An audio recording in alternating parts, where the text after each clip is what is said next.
আসসালামু আলাইকুম। যাদের ২৮ তারিখে লিঙ্গুইস্টিক্স পরীক্ষা কিন্তু এখনও বই পড়া শুরু করনি বা কিছুই জানো না, তাদের জন্য এই ভিডিওটি। আর এই ভিডিওটি আমি একদমই ইনফর্মালভাবে কথা বলবো। আমি আমার রুমে বসে তোমাদেরকে পড়ানোর সময় যেরকমভাবে পরামর্শ দিতাম সেভাবে দিব। তাই আমি আশা করব যে কেউ নেগেটিভ কমেন্টস নেবে না।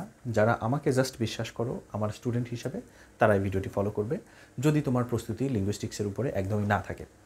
তো আমি বলবো যে প্রথমত হচ্ছে লিঙ্গুইস্টিক্স যদি তোমার প্রস্তুতি খারাপ থাকে তাহলে কঠিন চ্যাপ্টার বা কঠিন কোয়েশ্চেনগুলো নিয়ে তুমি এখন মাথা ঘামালে তোমার মাথা শুধু নষ্টই হবে। তবে লিঙ্গুইস্টিক্সের মধ্যে সহজ কিছু কিছু চ্যাপ্টার আছে, তুমি বরং সেই চ্যাপ্টারগুলো দেখো। আর যদি আমার কোর্স নেওয়া থাকে ওই চ্যাপ্টারের ডিটেলস দেওয়া আছে, ডিটেল ভিডিওটা দেখবা। কোয়েশ্চেন অ্যান্সার আমি এক্সপ্লেন করে সব বুঝিয়ে দিয়েছি, সেই ভিডিওগুলো দেখবে। তাহলে তুমি ধরো একটা প্রশ্ন তোমার নিজের পড়তে 1-1.5 ঘন্টা সময় লাগলেও আমি যে তোমাদের এক্সপ্লেন করে বুঝিয়ে দিয়েছি ওটা মাত্র 15 থেকে 20 মিনিটেই বোঝা হয়ে যায়। তো কোন কোন চ্যাপ্টারগুলো আসলে একটু সহজ সেটা তোমাদের দেওয়ার, হ্যাঁ কোর্স না নিলে ডেসক্রিপশনে লেখা আছে কীভাবে কোর্স নিতে হবে, ওখান থেকে দেখে আমাকে মেসেজ করো, হয়ে যাবে। তো প্রথমেই যেটা বলবো সেটা হচ্ছে চ্যাপ্টার 1 ল্যাঙ্গুয়েজ। এখান থেকে একটা কোয়েশ্চেন নর্মালি এক্সামে আসার সম্ভাবনা থাকে এবং সেটা ইজি।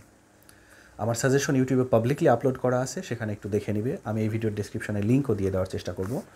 ল্যাঙ্গুয়েজ চ্যাপ্টার থেকে যে কোয়েশ্চেনগুলো আছে এগুলো অবশ্যই দেখতে হবে। এটা ছাড়া যাবে না যদি তুমি শুরুর দিকে মানে একদম শেষের দিকে এসে প্রস্তুতি নিতে চাও। বেসিক কনসেপ্টস অফ লিঙ্গুইস্টিক্সটা আসলে অ্যাভারেজ বলা যায়, এটা শেষের দিকে তুমি যদি বাকিগুলো কমপ্লিট করতে পারো তারপর গিয়ে দেখো ফনেটিক্স চ্যাপ্টার। আমি বলি যে সবসময় আমি হচ্ছে তোমাদের আগে যখন অনলাইনে বা ব্যাসে পড়াতাম তখন আমি তোমাদের বলতাম যে ফোনেটিক্স চ্যাপ্টারের জন্য, শুধু ফোনেটিক্স শেখার জন্য 1-1.5 মাসেরও বেশি সময় লাগে, তাও যদি তুমি রেগুলার কয়েক ঘন্টা করে পড়ো।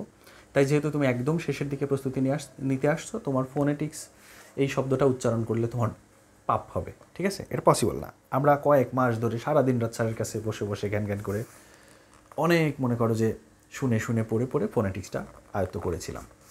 তো এটা এত সংক্ষেপে আয়ত্ত করা পসিবল না, এটা আমি এর আগেও অনেক ভিডিওতে বলেছি। দ্বিতীয়ত হচ্ছে তুমি শুরুতেই আরেকটি চ্যাপ্টার দেখবা, শুরুরগুলো বাদ, মরফোলজি, সিম্যান্টিক্স, প্র্যাগম্যাটিক্স এগুলোর কথা বাদ। তোমাকে প্রথমে যেটা বললাম সেটা হচ্ছে চ্যাপ্টার 1 দেখবা, একটু সহজ আছে, ভালো লাগবে। দ্বিতীয়ত তুমি যে কাজটা করবে সেটা হচ্ছে চ্যাপ্টার 8-এ চলে আসবে ডিসকোর্স অ্যানালাইসিস। নামটাই কঠিন, পারবো কেমনে? ডিসকোর্স মানে কথোপকথন, অ্যানালাইসিস মানে ওই কথোপকথন ধরন খুবই সহজ। মানুষ কথা বলার সময় কী কী ধরনের শব্দ ব্যবহার করে, লেখার সময় কী কী ধরনের শব্দ ব্যবহার করে, এই সমস্ত বিষয় নিয়ে আমাদের ডিসকোর্স অ্যানালাইসিসে আছে। গ্রেসিয়ান ম্যাক্সিম নামে একটা কোয়েশ্চেন আছে, একটু ডিফিকাল্ট লাগতে পারে, তো ভিডিও দেখো, আশা করি এটাও বুঝবা। তো তুমি ফার্স্ট চ্যাপ্টার দেখার পরে তুমি দেখবা হচ্ছে চ্যাপ্টার 8, দেন চ্যাপ্টার 9। চ্যাপ্টার 9টা অনেক ইজি।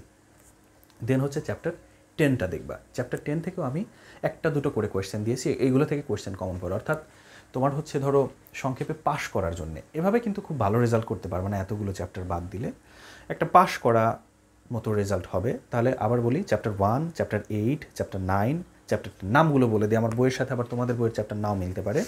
প্রথম চ্যাপ্টারটি ল্যাঙ্গুয়েজ, চ্যাপ্টার 8 হচ্ছে ডিসকোর্স অ্যানালাইসিস, চ্যাপ্টার 9 সাইকোলিঙ্গুইস্টিক্স, চ্যাপ্টার 10 হচ্ছে সোশিওলিঙ্গুইস্টিক্স। তো আমি বলবো যে তুমি যদি লাস্টের দিকে এসে প্রস্তুতি নিয়ে থাকো তাহলে এই 4টি চ্যাপ্টারের যতগুলো ভিডিওস আছে সব তোমার একদিনে দেখে কমপ্লিট করা উচিত। এই 4টি চ্যাপ্টার নিয়ে টোটাল হয়তো বা আমার 3 ঘন্টার ভিডিও আছে। তো 3 ঘন্টা একটা না বসে ভিডিও দেখা, এটা আমরা 24 ঘন্টা আমরা করি, আমরা সবসময় ইউটিউব ভিডিওস দেখি। এটা আমি তোমাদেরকে রিকোয়েস্ট করব, দেখো, লাইফে কাজে দিবে।